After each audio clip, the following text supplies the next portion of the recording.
According to the National Association of Realtors International Buyer Report for 2024, foreign buyers spent $42 billion on U.S. residential real estate in a single 12-month window. Roughly half of those buyers, when asked, named language as their single biggest source of friction in the process.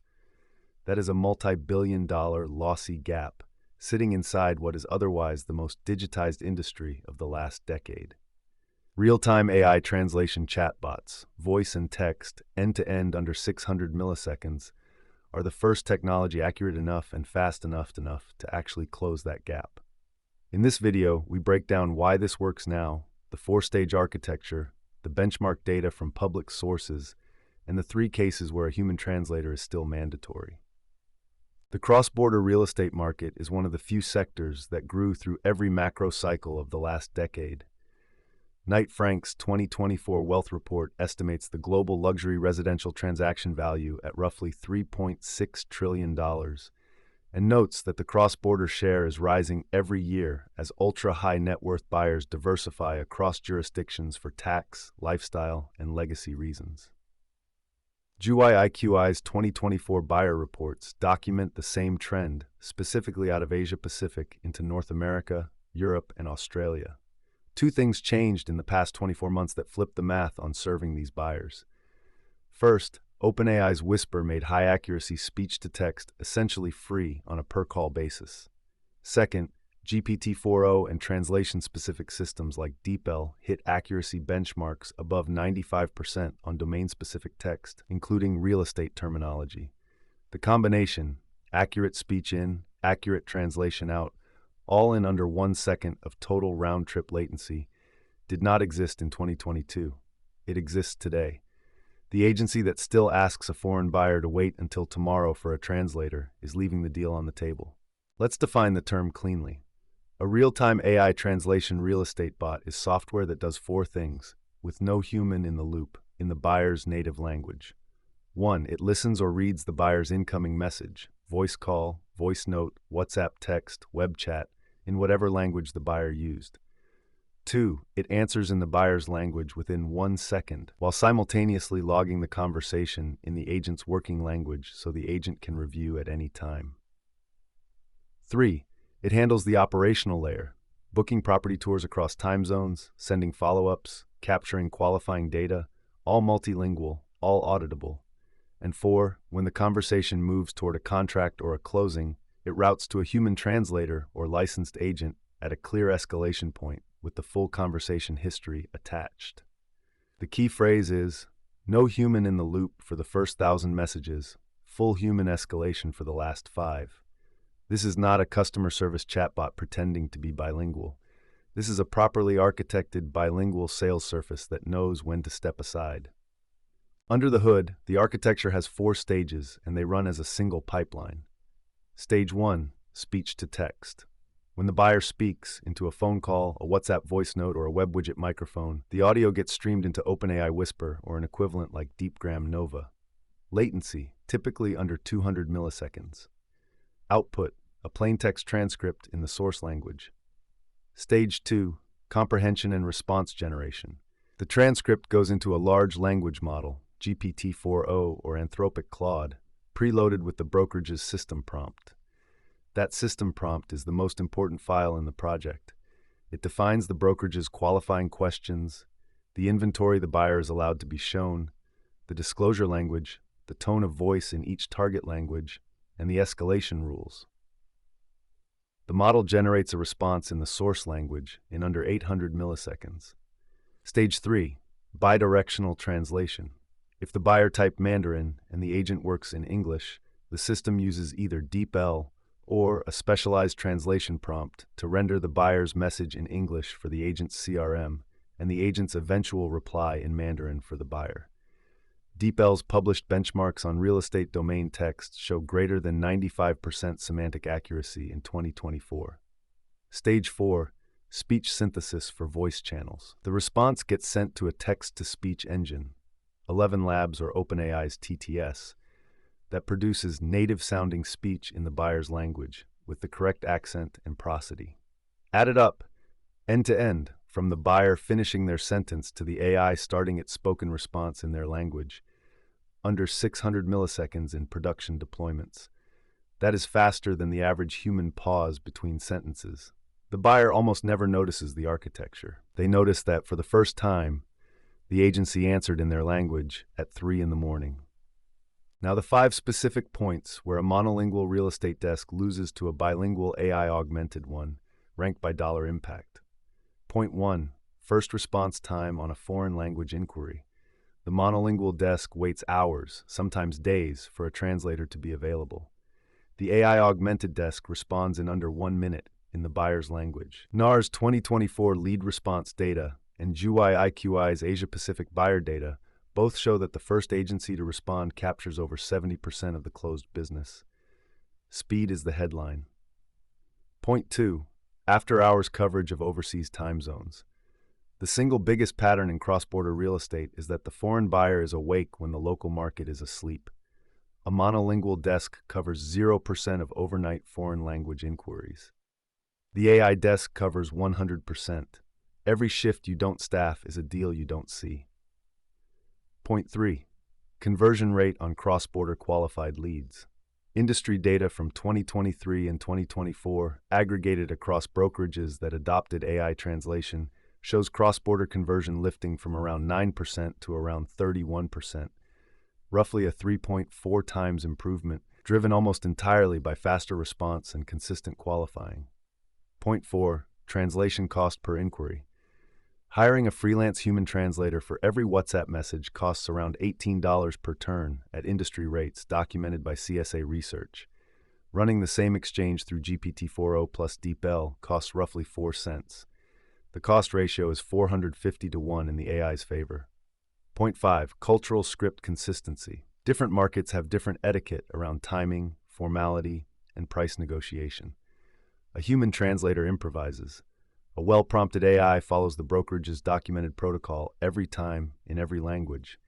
None of these 5 points say the AI is smarter than a human translator. They say the AI is consistent, instant, and infinitely scalable, which is what cross-border at scale actually requires. Let's look at hard numbers from cited sources. First metric, time to first response on a foreign language inquiry. NAR's 2024 lead response data, combined with GUI-IQI's Asia-Pacific operational benchmarks, shows the monolingual desk averages 11 hours when a translator is needed and effectively never during overnight hours. The bilingual AI desk averages 47 seconds, 24/7. Second metric, cross-border lead-to-showing conversion. Across the brokerages that have published these numbers, monolingual desks convert at around 12%. AI-augmented bilingual desks convert at around 41%, roughly a 3.4 times improvement. Third metric, contracts signed per 100 qualified cross-border leads. Industry data shows monolingual at about 5 contracts per 100 leads, bilingual AI at about 23, a 4.5 times lift on the highest dollar metric in the funnel.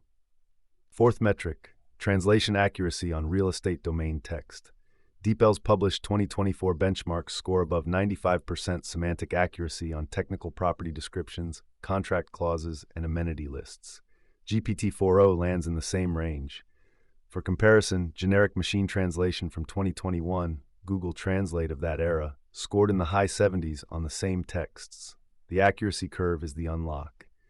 Fifth metric, cost. CSA Research, 2024 pegs the average freelance translator rate at $0.25 per word, meaning a 500-word WhatsApp exchange costs roughly $125. The same exchange through GPT-4o plus DeepL costs about 30 cents, 400 to 1. Sixth metric, market size context. NR International Buyer Report, 2024 pegs U.S. inbound foreign residential spending at $42 billion. Knight Frank Wealth Report, 2024 pegs the global luxury cross-border market at trillions of dollars annually. Even capturing 0.5% of the friction those buyers report is a billion-dollar industry on its own. So when you ask whether real-time AI translation works for real estate, the answer is the table on screen. The data is public, the sources are cited, the direction is consistent. Let's ground all of this in a case. Picture a luxury brokerage in the Asia-Pacific sector. They sell condos and penthouses in 3 coastal western markets. The unnamed cities don't matter. The pattern does. Their primary inbound channel for foreign buyers is WhatsApp, supplemented by website inquiries. Before deploying real-time AI translation, they receive roughly 120 cross-border inquiries per month from Mandarin, Cantonese, Japanese, and Korean speakers. Their 3 English-speaking agents can engage roughly 40 of them. The rest get parked for a freelance translator who arrives within 11 hours on average. 80 leads per month essentially time out and go to a competitor that answered first. Monthly result, about 14 showings booked from cross-border leads, 6 contracts signed across the year. Translation cost averages around $9,200 per month at CSA Research standard freelance rates. After, the brokerage deploys a real-time AI translation layer in front of their existing CRM and calendar. The buyer messages in their native language. The AI responds in their native language inside 1 minute, 24/7, while logging the parallel English transcript for the human agents. Monthly cross-border inquiries attended jumps from 40 to 480. Every inquiry now gets an immediate, qualified response. Showings booked climbs to 92 per month. Cross-border contracts annualize at 28 versus the previous 6, nearly a 5 times lift on the most valuable metric. Translation cost drops from $9,200 to roughly $640 per month because the AI handles 93% of the volume and the human translator only handles the actual contract signing language. Time to first response collapses from 11 hours to 47 seconds. That is the unit economics of giving the foreign buyer their own language at the speed of light. Here is where I refuse to oversell. The AI does not win in every scenario, and there are 3 specific cases where the licensed human translator is the right and legally correct answer. Scenario 1. The final closing call and contract signature. In every jurisdiction I'm aware of, the legal liability for the accuracy of a real estate disclosure during signing sits with the licensed human, the broker, the closing attorney, the notary. The AI can prepare every translated draft up to that point, but the actual signing should have a sworn translator in the room or on the call, recorded with their license number on the paperwork. Don't compromise on that. Scenario 2. Culturally protocol-heavy first meetings. In several Asian and Middle Eastern markets, the first in-person meeting between buyer and broker has specific etiquette: seating order, gift exchange, tea or coffee service, exchange of business cards with 2 hands. An AI cannot stage that. The human host must. Scenario 3. Regulated disclosures that require verbatim translated text. Certain jurisdictions, particularly for foreign buyer programs in the United States, the European Union, and Australia, require disclosures translated by a certified translator with a stamped signature in a specific position in specific font sizes. The AI translation is not legally accepted for that purpose. So the honest recommendation is the hybrid one. Let the AI run every conversation before the closing meeting. Bring the sworn human translator in for the legal moment. That is the configuration that captures the speed advantage without taking on the legal risk. If you want to deploy real-time AI translation on your brokerage's pipeline in 30 days without rebuilding anything, here are 4 steps. Step 1. Pick the top 3 inbound languages in your current pipeline. Don't try to launch in 15 languages at once. Look at your last 6 months of cross-border inquiries, identify the top 3 by volume, and start there. Step 2. Wire 1 inbound channel. For most luxury brokerages, that's WhatsApp, because that's where Asia-Pacific and Latin American buyers actually live. For others, it's a website chat widget. 1 channel, not 5. Step 3. Connect 1 calendar and 1 CRM. Google Calendar plus your existing CRM, with 2 integration points. Read availability, write the lead record. Resist the urge to integrate every tool in the building before launch. Step 4. Shadow mode for 30 days. The AI generates the translated response, a human agent reviews and sends. After 30 days, wherever the AI's draft matches the human's edit 90% of the time, let the AI send directly. Wherever it doesn't, keep the human in the loop and refine the system prompt. Quick recap. Real-time AI translation works because it removes the 11-hour response gap, runs at 400 to 1 cost ratio versus freelance translators, and covers every time zone for free. The architecture is 4 stages: Whisper, the LLM agent, DeepL or equivalent translation, and TTS. The data is public: NR, Knight Frank, GUIQI, CSA Research, DeepL benchmarks, and the human sworn translator still owns the closing moment. If this kind of breakdown is useful, subscribe. Next week, I'm taking apart how AI agents are now building full property portfolios from generative architecture prompts. See you then.